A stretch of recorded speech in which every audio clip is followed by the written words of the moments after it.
दोस्तों, क्या आप सोच सकते हैं कि बच्चों को पानी की बोतलें बांटने की एक सरकारी योजना राज्य के शिक्षा विभाग का सबसे बड़ा रहस्य भी खोल देगी।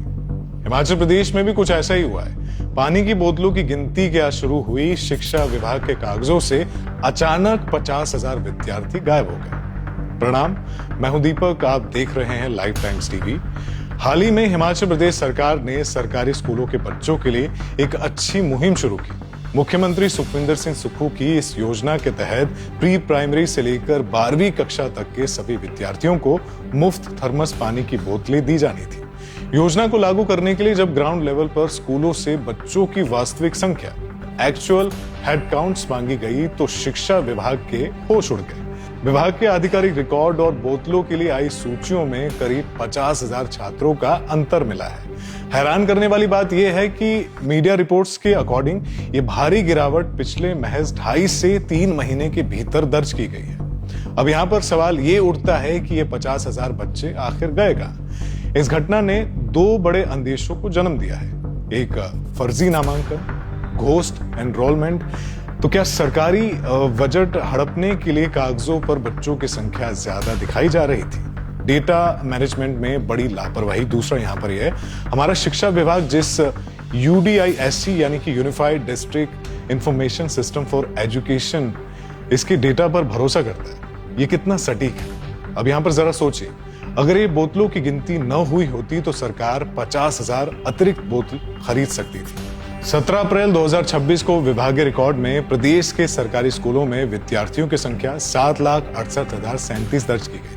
वहीं 9 जुलाई 2026 को पानी की बोतल वितरण योजना के लिए जुटाए गए UDISC आंकड़ों में यह संख्या घटकर 7,18,559 रह गई। रिकॉर्ड में 49,478 विद्यार्थियों का अंतर सामने आया है। इसका सीधा मतलब था कि जनता के टैक्स के करोड़ों रुपए की बर्बादी है।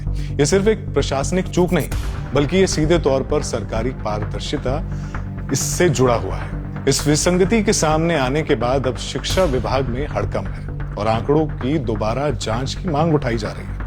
एक जागरूक समाज के तौर पर हमारा ये हक बनता है कि हम सरकारी योजना और उनके डेटा पर सवाल उठाएं, क्योंकि जब तक सिस्टम में जवाबदेही यानी कि अकाउंटेबिलिटी नहीं होगी, तब तक सरकारी योजनाओं का लाभ सही मायनों में जरूरतमंद बच्चों तक नहीं पहुंच पाएगा। हिमाचल की शिक्षा व्यवस्था और इस पूरे मामले पर आपकी क्या राय है? आपको क्या लगता है कि इसके पीछे कोई बड़ा घोटाला है या सिर्फ एक तकनीकी लापरवाही है? अपने विचार कमेंट बॉक्स में हमें जरूर साझा करें और ऐसी ही जानकारियों के लिए देखते रहिए लाइव टाइम्स टीवी। मैं हूं दीपक, धन्यवाद। हिमाचल की वादियों में एक नाम है जो सिर्फ पढ़ाता नहीं, भविष्य बनाता है। Himalayan group of professional institutions, जहां शिक्षा मिलती है दिशा के साथ। चाहे इंजीनियरिंग हो, लॉ, फार्मेसी या नर्सिंग, हर स्ट्रीम में आधुनिक इंफ्रास्ट्रक्चर, अनुभवी फैकल्टी और ग्लोबल एक्सपोजर। यहाँ हर क्लासरूम से निकलता है एक नया चैप्टर सफलता का।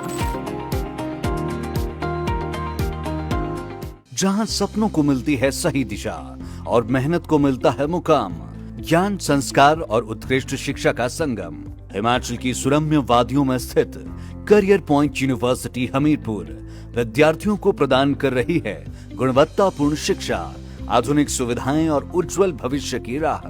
तो दे अपने करियर को नई पहचान, क्योंकि यहाँ सिर्फ डिग्री नहीं बल्कि सफलता की मजबूत नींव रखी जाती है।